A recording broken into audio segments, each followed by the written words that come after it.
मैंने सोचा तुम बैठे अंदर, तो मैं बाहर वेट ही कर रहा था 5-7 मिनट। तो मैंने सोचा जेल सर बाहर आएंगे तो मैं जाऊंगा। जब 5-7 मिनट नहीं आए बाहर तो मैं चला गया अंदर। तो मैंने शक्ल देखी, मैंने कहा यार ये बेच लग तो नहीं। उन्होंने पूछा कि सर आपकी क्लास, आपकी तो ठीक शायद, गर्मी ज्यादा हो रही है यहाँ। कोशिश करते हैं देखे अपन कितनी देर है।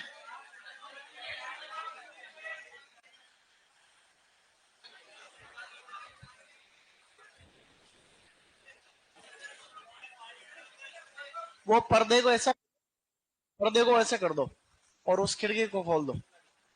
खिड़की को खोलो, बढ़िया, गुड। इसको भी बिल्कुल खोल दो आर पार। वो जो अंदर वो लगा हुआ है ना बीच में, उसको भी आर पार कर दो। वो जाली लगी हुई है क्या उसमें? बहुत बढ़िया। ओ भाई, ये इसको सफेद ही रखना है क्या? ओके। ऐसी गर्मी में तो जीना आराम, पहले से जुकाम हो गया, कल कल की तारीख हो गया एक बार। अभी वाले कमरे में थोड़ा ऐसे गर्मी हो रही है, अभी अभी अगली क्लास होगी ना, वो उस रूम में ठंड लगने लग जाती है 10 मिनट बाद में। तो उसमें एसी को बंद करना पड़ता है, रूम नंबर 3। तो यार कैसे करेंगे बताओ ना।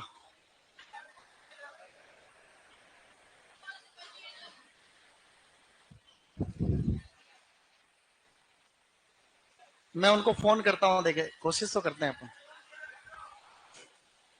रुको, मैं 1 मिनट रुको, मैं फोन तो करूं किसी को, कुछ तो करें।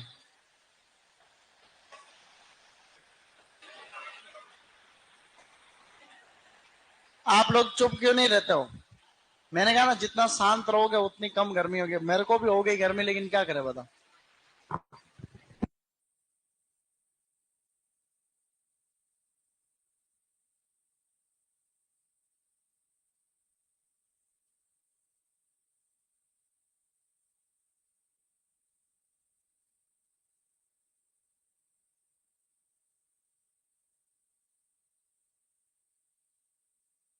सुनो तो, अरे पता नहीं कहा जा रहा।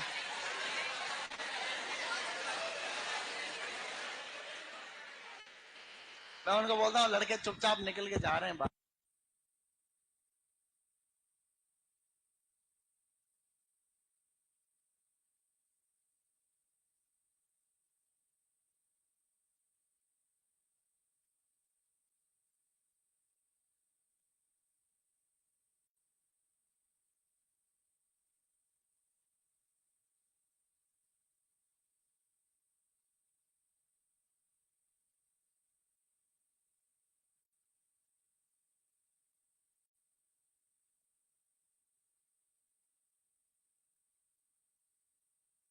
हाँ, जेल सर आ रहे, इधर ही आ रहे हैं। जेल सर को भेजना हुआ कि बच्चे बुला रहे हैं आप, कि उधर। नहीं, मैंने जेल सर को फोन नहीं किया था, मैंने तो प्रतीक जी को बोला था। लेकिन सर को इधर भेजना है एक बार, ठीक है? इतनी गर्मी में के बच्चे बुला रहे हैं आप। अरे भाई, अपन उनको, सर को ये बात रखेंगे तो समस्या का समाधान तो हो जाएगा। अरे तो समाधान होता है हर चीज का।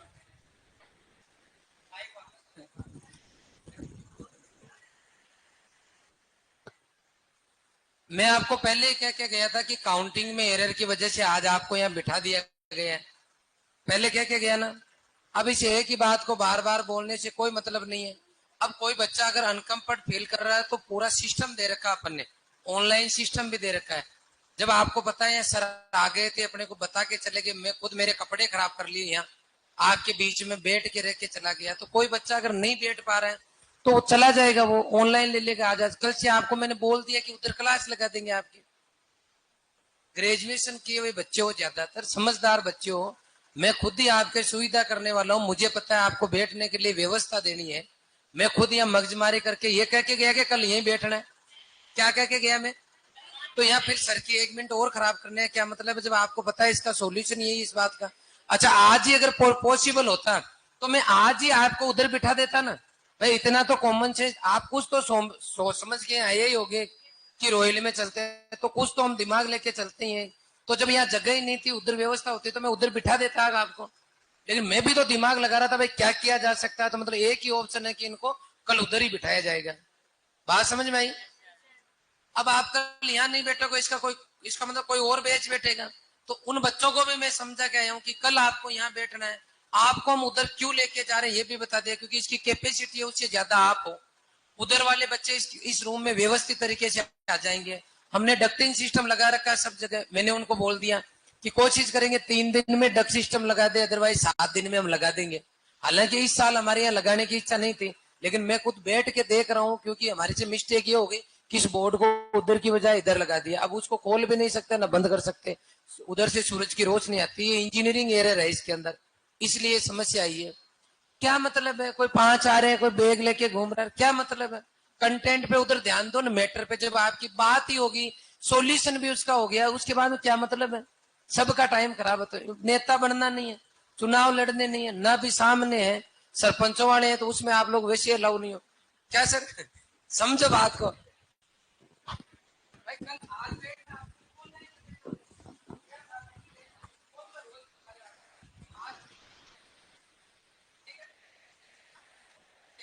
Okay sir, thank you sir. पहले आके चले गए थे, ये बात तुमने मुझे बताई नहीं। चलो आप चुपचाप बैठो। भाई सर जब पहले आके चले गए, यही बात बोल के चले गए, तो फिर तो वही बात हो गई। तो मुझे ये कहते हैं कि सर आए थे। वाह, चलो कोई नहीं, कोशिश कर रहे हैं। देखो अभी क्या है कि उधर भी M2 के अंदर भी इतने सारे बच्चे बैठे, कल तुम्हें बिठाया था, कर देंगे कल तक।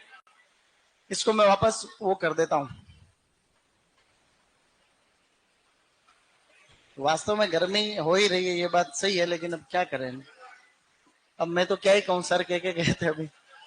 चलो पढ़ते हैं अपन, ठीक है। क्या पढ़ रहे थे कल, थोड़ा बताओ मेरे को। नर्सरी का आकार वगैरह और थोड़ा सा। हाँ कोई बात नहीं, कोई बात नहीं। कल अपन ने स्टार्ट किया ही था टॉपिक। अब एक नोट करके लाइन लिखो। अच्छा पढ़ेंगे अपन, कोई दिक्कत नहीं, ठीक है। जितना तुम गर्मी में संघर्ष कर रहे हो ना, तो उसका परिणाम मिलेगा। लिखो, बड़े बीज वाली सब्जियां। थोड़ा सा एक पर्दे को लगाना पड़ेगा। अगर ब्लैक बोर्ड रखना है तो पर्दा लगाना पड़ेगा। वो वाला लगाओ, देखो वो वाला, या वो वाला, सॉरी वो एक तो लगाओ, कोई नहीं। हाँ ये वाला लगा दो उधर, वैसे भी लगा रखा है तो इधर कर दो। थोड़ा थोड़ा बहुत करो, देखो उसको, बस। हाँ अब ठीक है। अब सुन लो, देखो कल नर्सरी पढ़ रहे थे, मैंने लाइन बोलने की बोला, लाइन लिखो। बड़े बीज वाली सब्जियां, बड़े बीज वाली सब्जियां जैसे मटर, बड़े बीज वाली सब्जियां जैसे मटर, भिंडी, मटर भिंडी व कुकुरबिट्स। बड़े बीज वाली सब्जियां जैसे मटर, भिंडी व कुकुरबिट्स तथा तथा बड़े बीज वाली सब्जियां जैसे मटर, भिंडी व कुकुरबिट्स तथा जड़ वाली सब्जियां जैसे गाजर, मूली की नर्सरी तैयार नहीं की जाती है।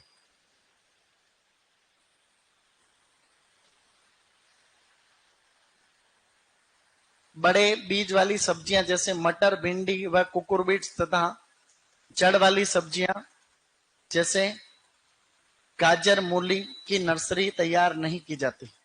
इनकी नर्सरी तैयार नहीं करते अपन।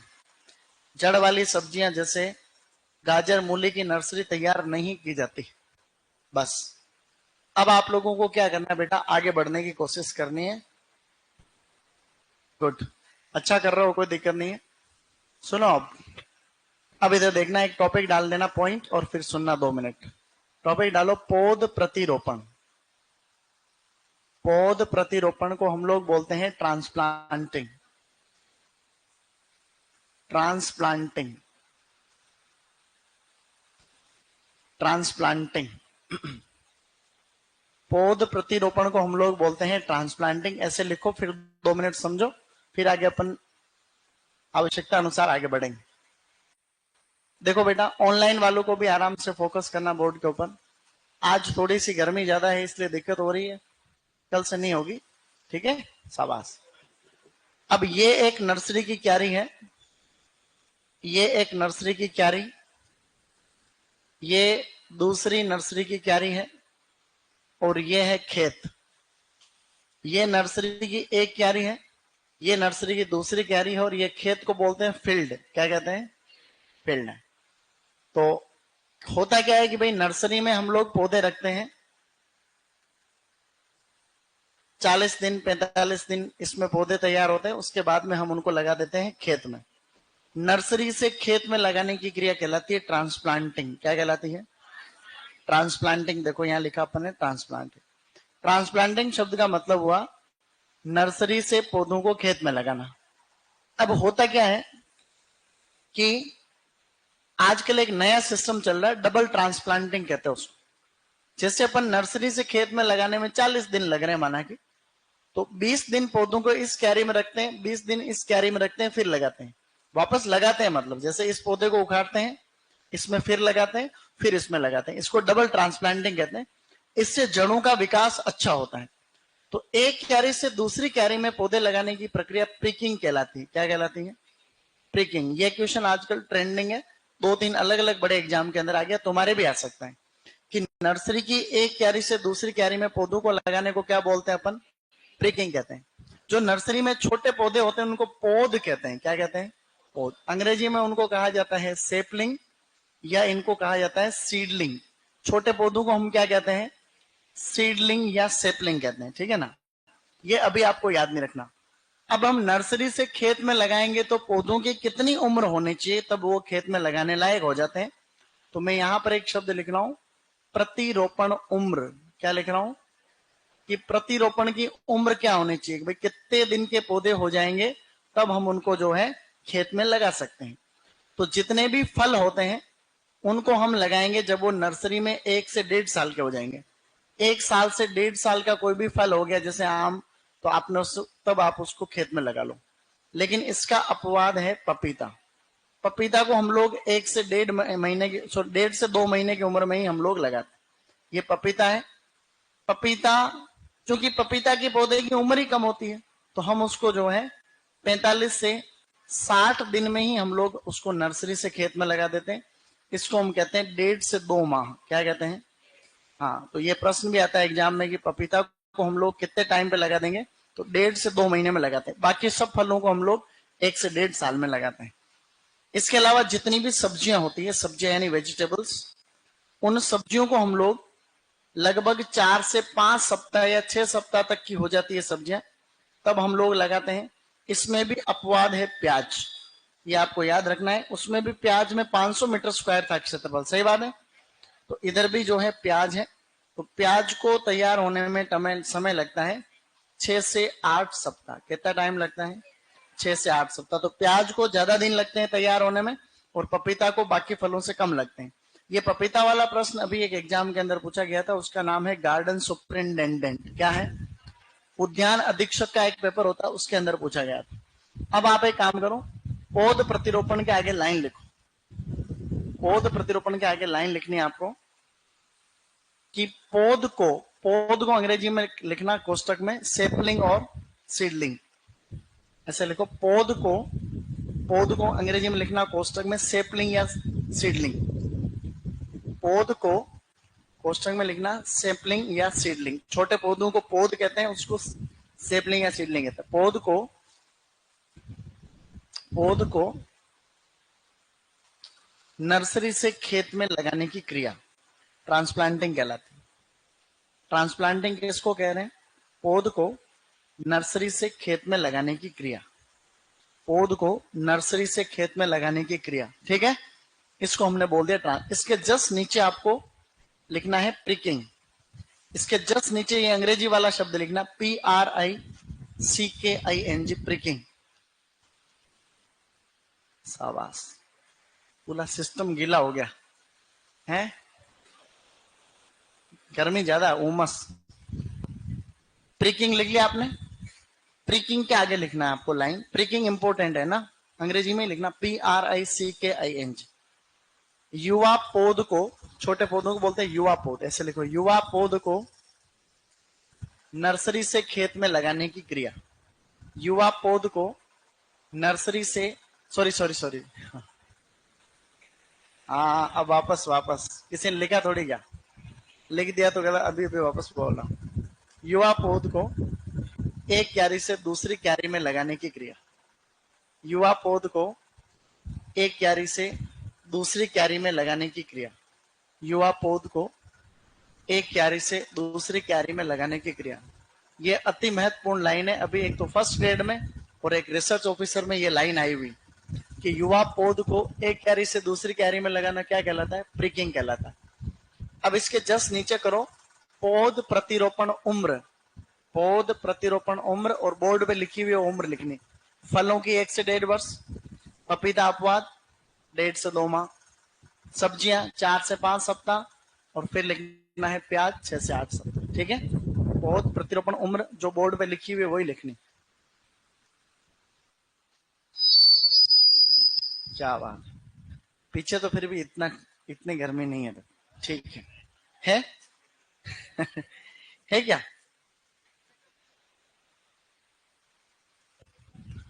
तो भी कम है, आगे बहुत ज्यादा। कुकुरबिट्स की पौध जनरली नर्सरी में तैयार नहीं करते, आजकल तो प्रोट्रे में कर लेते हैं उनके, प्रोट्रे में तो करते हैं। हाँ कोई दिक्कत नहीं, तो भी उसको प्रिकिंग कहेंगे। हाँ सभी फल 1 से 1.5 वर्ष, ज्यादातर फल सब पपीता को छोड़ के। ठीक है, तुम्हें गर्मी हो रही है उसका मुझे बहुत अफसोस, लेकिन तुम्हें भी अफसोस होना चाहिए क्योंकि मुझे भी गर्मी हो नहीं, लिख लिया वो पॉइंट? लिख लिया आपने? प्याज को 6 से 8 सप्ताह और पपीता को 45 से 60 दिन। ये प्रश्न पपीता वाला पूछा गया था। अब आप लोग एक लाइन छोड़ो और इसके नीचे मैं कुछ पॉइंट्स बोल रहा हूं वो लिखने आपको। अभी रुकूंगा मैं, 15-20 सेकंड बाद बोलूंगा।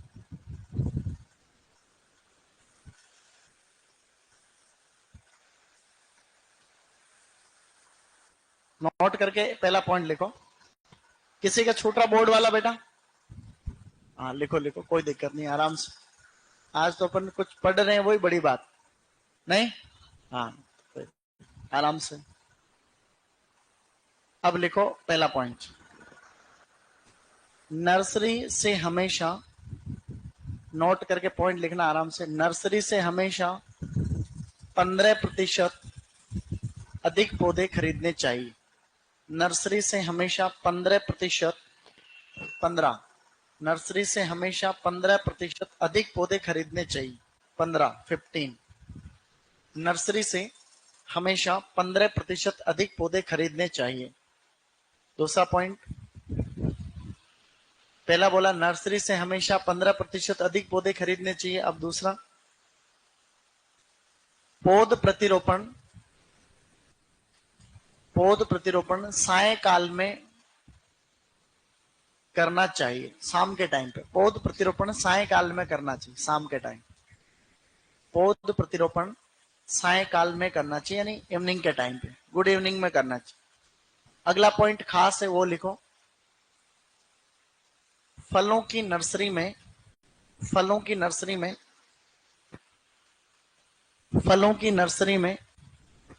40% मात्र वृक्ष होने चाहिए।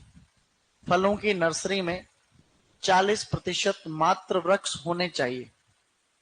फलों की नर्सरी में 40% मात्र वृक्ष होने चाहिए। फलों की नर्सरी में 40% मात्र वृक्ष होने चाहिए। इन तीनों लाइनों का मतलब आप समझ गए होंगे। देखो 15% का मतलब है कि आपने जैसे नर्सरी से 100 पौधे खरीदे हैं तो 100 की जगह 115 खरीदो। 100 पौधे चाहिए, आपने खेत में लगाए, खेत में कितने ही अच्छे से लगाते हैं तो भी 10 पौधे तो मर जाते हैं 100 में से। जो पौधे मर जाते हैं उसकी जगह अगर एक्स्ट्रा है तो नया पौधा लगा सकते हैं, नहीं तो वो जगह खाली रह जाती है। इसलिए 15% पौधे हमेशा ज्यादा लो। शाम के समय खेत में लगाने से धूप कम रहती है तो पौधे के पत्तियों से जो नुकसान होता है, छोटे पौधों का वाष्पोत्सर्जन वो कम होता है, तो पौधे मरने के चांस कम हो जाते हैं। जो फलों की बड़ी बड़ी नर्सरियां होती है ना, उसके अंदर हमें, जैसे ये फलों की बड़ी नर्सरी है ये, उस नर्सरी में 40% में तो मात्र वृक्ष चाहिए। क्या चाहिए गाइस? मात्र। मान लो ये आम की नर्सरी है, एक आम, इस पूरी नर्सरी में आम के पौधे तैयार होते हैं। तो अब आम के पौधे कोई एक किस्म के थोड़ी होते हैं, सारी किस्मों के करने पड़ेंगे ना। तो सारी किस्मों के बड़े करने पड़ेंगे, तो मात्र वृक्ष के आपको अलग अलग किस्मों के मात्र वृक्ष चाहिए। आम्रपाली है, दशहरी है, लंगड़ा है, अल्फांसो है, केसर है, जो भी किस्म है, सभी किस्मों की पूरी की पूरी लाइन लाइन चाहिए, एक एक लाइन तो कम से कम। तभी तो कल जाकर के ग्राफ्टिंग करनी। जैसे तो थोड़े बहुत आपने इधर उगा रखे मूल वृंत, ये मूल वृंत लगा रखे। अब आपने मूल वृंत से जो है ये पौधा तैयार कर लिया। अब आप इसके ऊपर ग्राफ्टिंग करने के लिए जो सांकुर शाखा लाओगे तो संबंधित किस्म की लेके आओगे ना। जैसे आपको ऑर्डर आया कि 2000 पौधे दशहरी किस्म के चाहिए, तो दशहरी किस्म के मात्र वृक्ष काम में आएंगे। आपके अल्फांसो आएंगे तो अल्फांसो इधर, नहीं समझे? तो मात्र वृक्ष की संख्या ज्यादा होती है हमेशा नर्सरी में। जो मात्र वृक्ष किसको कहते हैं? जो अच्छी क्वालिटी का पौधा होता है, जिसके विभिन्न भागों से हम लोग पौधे तैयार करते हैं, वही तो मात्र वृक्ष है। गुड। अब आप आगे बढ़ो और एक नोट करके एक लाइन छोड़ के एक शब्द लिखो, हार्डनिंग। ऐसे शब्द लिखो बेटा, शाबाश, अच्छा कर रहे हो तुम। Hardening, hardening.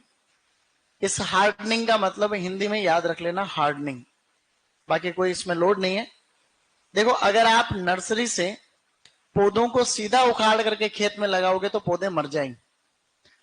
आप नर्सरी के अंदर तो पौधों की हम बहुत प्यार से देख रेख करते हैं, सही बात है भाई, पौधों को हम बहुत ध्यान से उगाते हैं। डायरेक्ट खेत में तापमान में लगा दो, अधिक तापमान में, तो पौधे मर जाएंगे। तो हम क्या करते हैं कि नर्सरी में 7 से 10 दिन तक, खेत में लगाने के 7 से 10 दिन पहले हम पौधों को नर्सरी में ही धूप में रख देते हैं, पानी वानी नहीं पिलाते हैं उनको।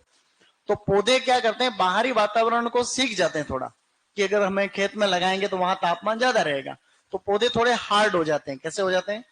हार्ड, ताकि जब उनको खेत में लगाएंगे तो वो मरेंगे नहीं।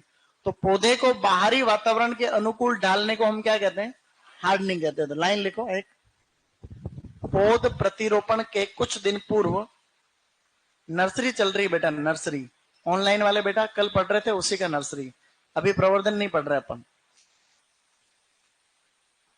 पौध प्रतिरोपण के कुछ दिन पूर्व, कोष्टक में लिखना 7 से 10 दिन। पौध प्रतिरोपण के कुछ दिन पूर्व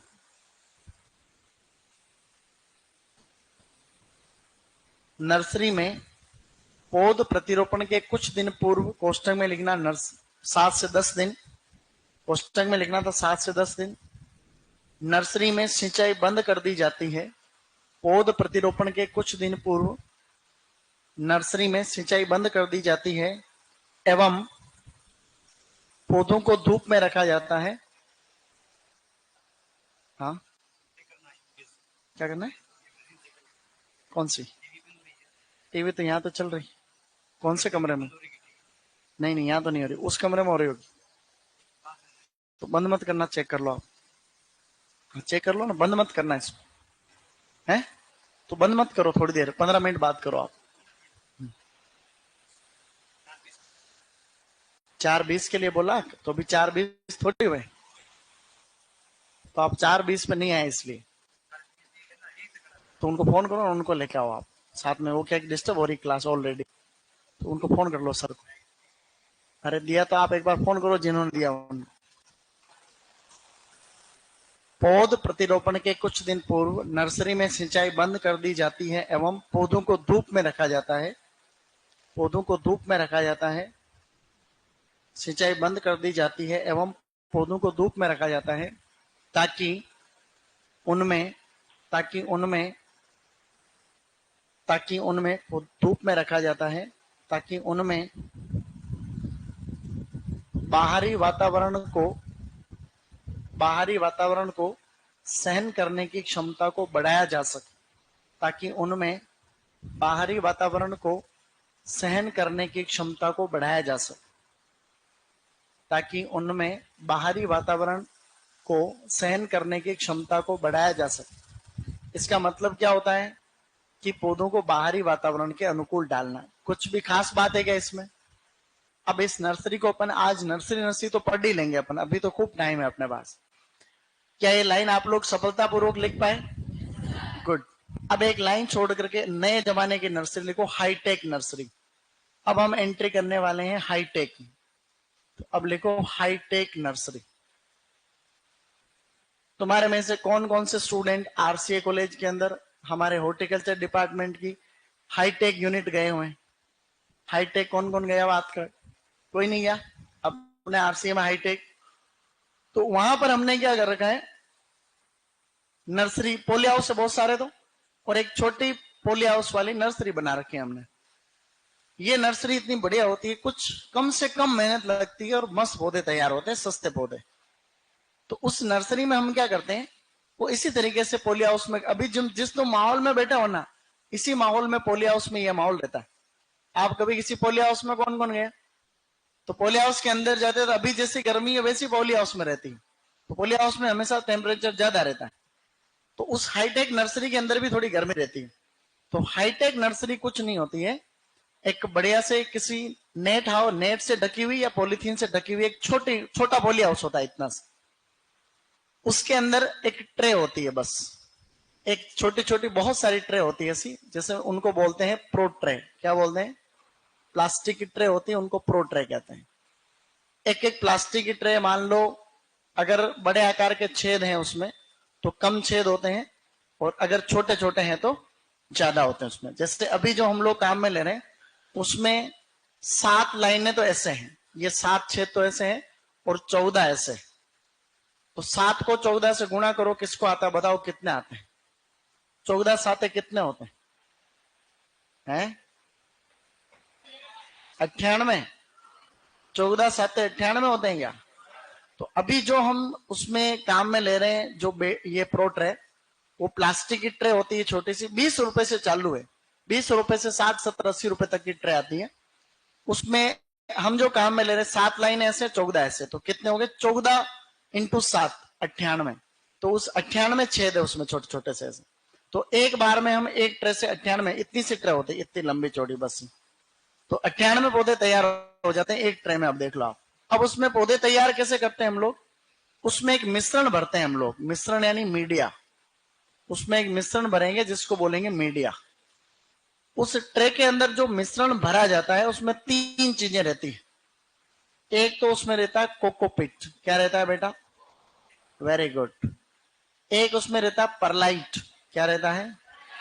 एक उसमें परलाइट रहता है, और एक रहता है वर्मिकुलाइट। क्या रहेगा? वर्मिकुलाइट। शाबाश। तो एक तो उसके अंदर रहा कोकोपिट, एक परलाइट, एक वर्मिकुलाइट। कोकोपिट तो कुछ भी नहीं होता, इसको कहते हैं अपन नारियल का बुरादा। क्या कहते हैं? हाँ, तो ये कोई खास बात नहीं होती है गाइस, ये होता है नारियल का बुरादा। जो कोकोपिट बनाने वाली कंपनी वाले होते हैं ना, वो मंदिर मंदिर घूमते हैं, तो टूटे फूटे नारियल इकट्ठा करते हैं, और उसके बाद में एक मशीन आती है छोटी सी, उसमें उन नारियल के बुरादे को डालते हैं, तो कचरा कचरा एक साइड, बुरादा बुरादा एक साइड। उस बुरादे को हाइड्रोलिक प्रेस मशीन में दबाते हैं ऐसे, और छोटी छोटी ईंटें बना देते हैं, कोकोपिट की ईंटें आती। अगर 5 किलो की ईंट को पानी में डालते हैं, कोकोपिट की ईंट को, तो फूल करके 30 किलो होता है लगभग। कितना होता है? 30 किलो हो जाता है, क्योंकि जल धारण क्षमता बहुत रहती है उसकी। तो उस नारियल के बुरादे के अंदर हम मिलाते हैं परलाइट और वर्मिकुलाइट। ये दोनों खनिज है। क्या है? तो परलाइट सफेद रंग का होता है, व्हाइट ग्रे कलर का। मैं यहां लिख रहा हूं व्हाइट ग्रे कलर का सिलिकेशियस मिनरल। सिलिका की मात्रा ज्यादा होती है इसमें। सिलिकेशियस, सिलिकेशियस मिनरल। मिनरल का मतलब क्या होता है बताओ? खनिज। तो इसमें सिलिका की मात्रा होती है, ये याद रखना पड़ेगा आपको। सिलिकेशियस सफेद रंग का होता है, ग्रे कलर का, तो व्हाइट कलर याद रख लो। और इसमें जो है सिलिका की मात्रा ज्यादा है। ये परलाइट। वर्मिकुलाइट भी एक खनिज होता है, लेकिन उसमें माइका की मात्रा ज्यादा होती है। तो ये एक माइकेशियस मिनरल है। क्या है गाइस? माइकेशियस। माइका अब्रक को बोलते हैं, माइकेशियस मिनरल। माइका को हम लोग क्या बोलते हैं? अब्रक। तो अब्रककारी, इसमें अब्रक की मात्रा ज्यादा होती है, तो अच्छी बात है। तो इसको अगर आप अब्रककारी, अब्रक, शाबाश, अब्रककारी, इसमें अब्रक की मात्रा ज्यादा होती है, ज्यादा कुछ लोड वाली बात नहीं। इस वर्मिकुलाइट से प्रश्न आते हैं आजकल बड़े बड़े एग्जाम में। क्या क्या आते हैं जो बता रहा हूं, देखो। इस वर्मिकुलाइट को हम क्या क्या बोलते हैं? तो वर्मिकुलाइट, एक तो माइका की मात्रा इसमें होती है। वर्मिकुलाइट की दूसरी विशेषता, इसकी धनायन विनिमय क्षमता ज्यादा रहती है। क्या रहती है गाइस? इसकी जो कैटायन एक्सचेंज कैपेसिटी होती है वो अधिक रहती है। धनायन विनिमय क्षमता अधिक होती है। पहला पॉइंट तो ये याद रखना, ऊपर तीर जा रहा है इसका मतलब अधिक। इसका पीएच बिल्कुल नॉर्मल होता है, इसलिए कहते हैं अभिक्रिया में उदासीन। ये कोई भी ऐसे रिएक्शन नहीं होते उसमें, केमिकल रिएक्शन, तो अभिक्रिया में होता है उदासीन। इसके अलावा इसमें पोषक तत्वों की अच्छी मात्रा पाई जाती है। तो मुख्य रूप से जो मोटे मोटे पोषक तत्व होते हैं उसमें मैग्नीशियम और पोटेशियम, क्या होता है गाइस? ये दोनों पोषक तत्व ज्यादा रहते हैं। इसका पूरा नाम याद रखना चाहो तो यहां लिखूंगा, एक्स्ट्रा है वो, समझ गए? इस वर्मिकुलाइट को हम केमिकली क्या कहते हैं, नाम लिख रहा हूं। जैसे कल तुमने वेपम का नाम याद किया था ना, sodium N methyl dithiocarbonate dihydrate, क्या था? Sodium N methyl dihydrate. तो वो भी तुम याद नहीं रखोगे तो भी चलेगा, वैसे ये भी याद नहीं रखोगे तो भी चल जाएगा। तो मैं जनरल नॉलेज के लिए लिख रहा हूं। बोलो हाइड्रेटेड, बोलो बेटा hydrated magnesium, magnesium aluminium, aluminium iron silicate. Hydrated magnesium aluminium iron silicate. Good, अच्छा कर रहे हो तुम। बोलो hydrated magnesium aluminium iron silicate. आपके पास में नारियल का बुरादा है, परलाइट भी है और वर्मिकुलाइट भी है। 3 किलो ये, 1 किलो ये, 1 किलो है, 3:1:1 में मिलाते हैं इन तीनों को। तो आपने नारियल का बुरादा ले रखा, उसको बढ़िया से मिलाओ और उसके अंदर ये दोनों चीजें भी डाल दो, तो आपके सामने मिश्रण तैयार हो गया। उस मिश्रण को इस ट्रे के अंदर भर दो। उस मिश्रण को भरने के बाद में उंगली से ऐसे करो, थोड़ा कैसे करोगे? उंगली से ऐसे करने से थोड़ा छेद हो जाएगा उसमें। उसमें आपको बीज डालना है, फटाफट छोटे छोटे बीज होते हैं उनको डाल दो, और थोड़ा मटेरियल और लो वो, और इसके ऊपर डाल के ऐसे हाथ घुमा दो, थोड़ा हल्का हल्का मटेरियल बीज के ऊपर गिर जाएगा। पानी पिला दो बढ़िया से। 100% अंकुरण होता है इसमें, लगभग लगभग सभी बीज उग जाते हैं। और जब वो महीने भर में बीज तैयार हो जाते हैं, पौधे तैयार हो जाते हैं, तो इतना बढ़िया पौधा तैयार होता है, एकदम शानदार। फूल जड़े रहती है उसमें। मैंने वो अभी इंस्टा पर रील भी डाल रखी थी, अभी मैंने खुद ने भी अभी पौधे लगाए 2000 उसमें बैंगनी फूल गोभी के लगाए। किसके लगाए? बैंगनी। ऐसे सभी पौधे तैयार होते हैं। देखो बैंगनी फूल गोभी आई रही इसके ऊपर, ये बात। तो इसके अभी मेरी उसमें रिसर्च इस पे लगी हुई है, तो इस पे ये 2000। तो इसमें मैं आपको बता रहा था प्रोट्रे इन नर्सरी, ज्यादा कुछ लोड नहीं है। कई लोग प्रोट्रे को पहले से जानते हैं। Pro tray in nursery, in nursery pre tray आ गया, प्रोट्रे। ये ट्रे दिख रही है ना, ऐसी ट्रे है, कुछ नहीं है, ये ट्रे है। इसमें पौधे तैयार करो आराम से, कोई दिक्कत नहीं है। तो ये इस फोटो को देखो आप, इसको जनरली इसमें सब दिख रहा है। मटेरियल भर दिया था इसमें, ये पौधे उग गए।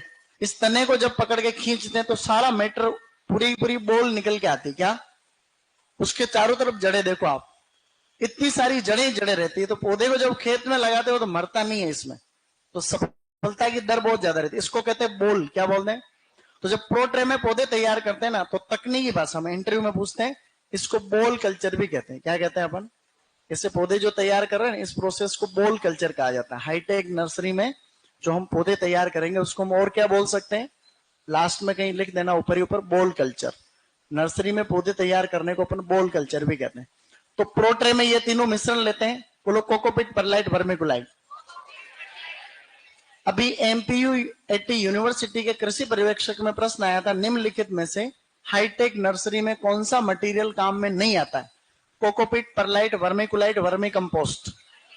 दूसरा प्रश्न फर्स्ट ग्रेड में आया था, कि उसमें आया था कि भाई कौन सा ऐसा मटेरियल है, मीडिया है जो सिलिकेशियस नेचर का होता है, तो परलाइट। तो तुमको ऐसे ऐसे याद, एसपी जो जिला स्तर में पुलिस अधीक्षक को अपन क्या बोलते हैं?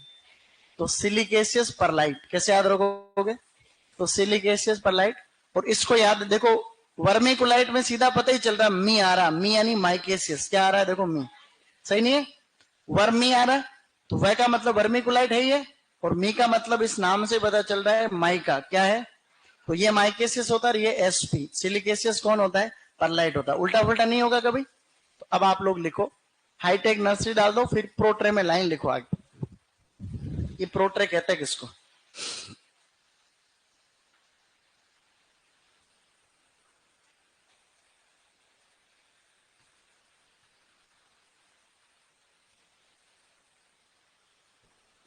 प्रो ट्रे में लाइन लिखो, नर्सरी में पौध तैयार करने की प्लास्टिक की ट्रे, नर्सरी में पौध तैयार करने की प्लास्टिक की ट्रे, नर्सरी में पौध तैयार करने की प्लास्टिक की ट्रे, नर्सरी में पौध तैयार करने की प्लास्टिक की ट्रे।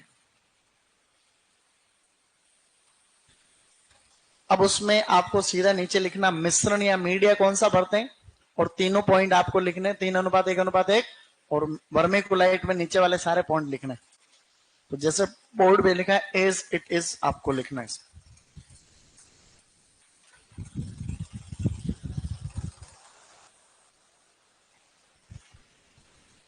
देखो मौसम भी ठंडा हो, तुम्हारे जो दिल से दुआ निकले ना कि हमें गर्मी हो रही है, गर्मी हो रही है, मौसम ठंडा हुआ, सीधा भगवान तक जाती है। अगर तुम कोई बात कहते हो, तुम सुपरवाइजर 8 और 9 वाला बेच सीधा भगवान से कनेक्शन। तुमने अभी बोला इतनी गर्मी हो रही है, तो भगवान ने कहा वालो छाया कर दे, देखो बाहर छाया हो गया, नहीं हुए? बिल्कुल छाया जैसा माहौल हो गया है, हल्का सा ठंडा हो गया माहौल। तो अगर अपन दिल से चाहे तो होता था काम, नहीं होता काम?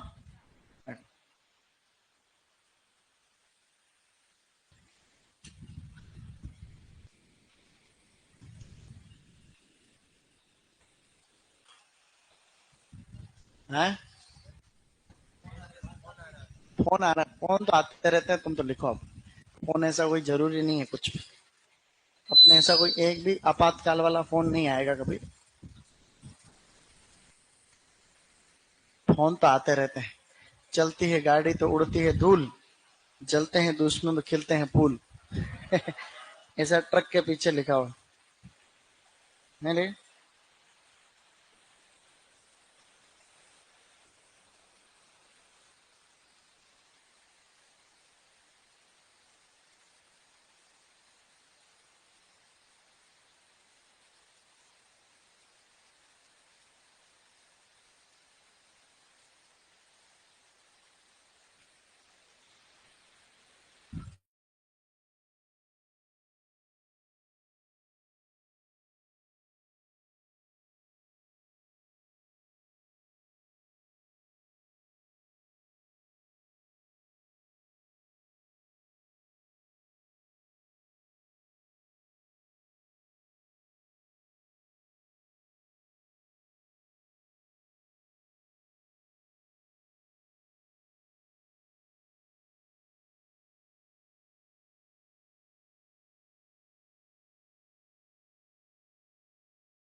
हुए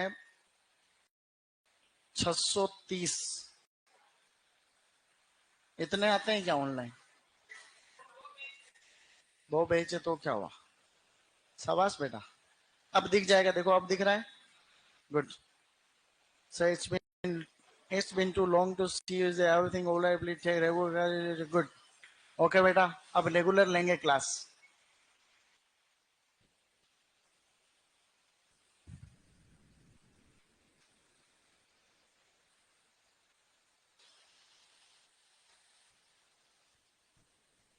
वो मैंने ऐसे बनाई, प्रो ट्रे में कम छेद कर दोगे तो भी दिक्कत नहीं है, ऐसे ही जनरल नॉलेज के लिए बनाई, ठीक है? उसमें जनरली 98 रहता, ऐसा कोई फिक्स नहीं है। हम जो काम में ले रहे हैं उसमें 98 है, ठीक है? बाकी तो इसमें अगर छेद आकार में बड़े हैं तो संख्या छोट कम हो जाएगी, ऐसे अलग अलग रहता है। तो प्रो ट्रे में कितने छेद होते हैं वो ऐसे ही जनरल नॉलेज है। वो बिल्कुल उसी प्रकार से जैसे कि तुम्हारे घर के सीढ़ियों में कितनी सीढ़ियां लगी हुई, कहते हैं ना, ऐसे वो है, तो इसलिए कोई लॉजिक नहीं।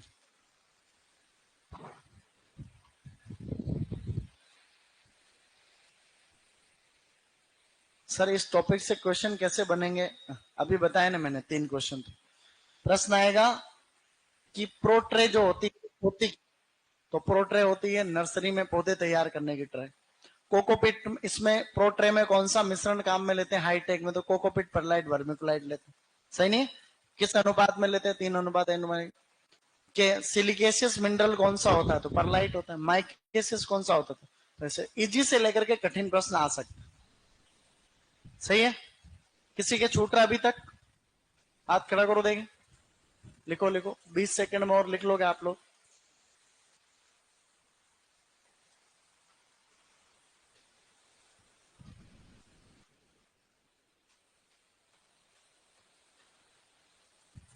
अब एक काम करो,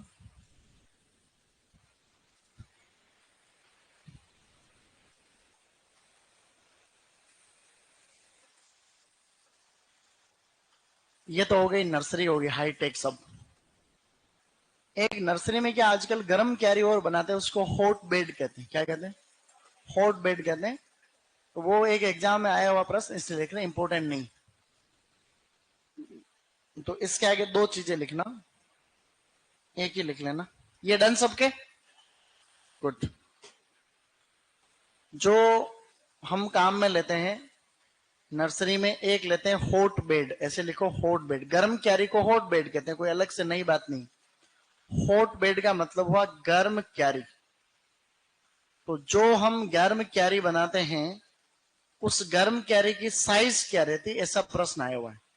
तो गर्म क्यारी लगभग 1.8 मीटर लंबाई होती है, 0.9 मीटर चौड़ाई होती है उसकी। तो उसकी लंबाई चौड़ाई है 1.8 इंटू 0.9 मीटर लंबाई चौड़ाई गर्म क्यारी, ताकि सर्दियों में पौधों को गर्म रखा जा सके।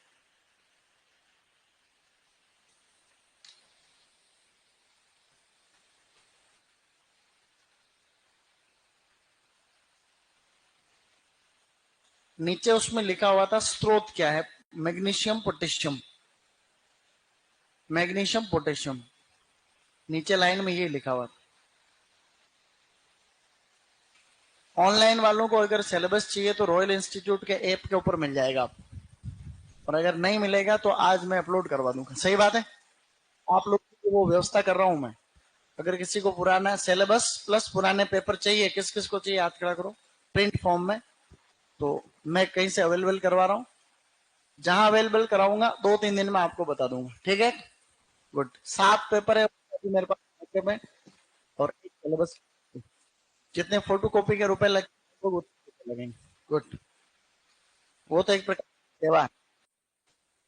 अब नर्सरी वाला चैप्टर हो गया खत्म, नर्सरी को बंद कर दो और एक छोटा टॉपिक स्टार्ट कर लेते हैं, टाइम भी कम है। क्या क्यारी का आकार नहीं लिखा है तुम्हें? तो एक काम करो, नर्सरी में जो क्यारी लिखी थी ना कल, उसमें एक ऐसे लिखो, क्यारी का आकार। हल्का सा लिखना, ज्यादा कुछ भी नहीं है। जो एक क्यारी बनती, अच्छी क्यारी का क्या आकार हो सकता है, ऐसा प्रश्न कम ही आता है, लेकिन लिख लो क्यारी का आकार। कल नर्सरी में क्यारियां बनाई थी, उस क्यारी का आकार लिखना आपको। लंबाई लिखो, लंबाई चौड़ाई और ऊंचाई। लंबाई चौड़ाई ऊंचाई। एक अच्छी क्यारी किसको मानते ही हो?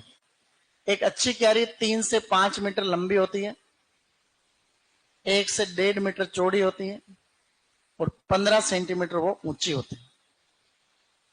3 से 5 मीटर लंबी, 1 से 1.5 मीटर चौड़ी, और जो है आपकी 15 सेंटीमीटर आधा फीट ऊंची रहती है। ये एक आइडियल नर्सरी का आकार।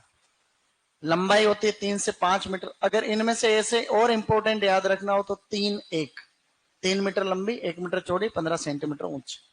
तो 3 से 5 मीटर।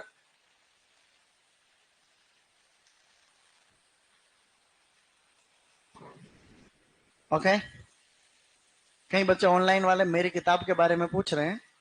तो मेरा यूं है, तो पहले तो मेरी जो किताब आती है हॉर्टिकल्चर वाली, वो आपको फ्लिपकार्ट पे या अमेजन पे ऑनलाइन मिल जाएगी।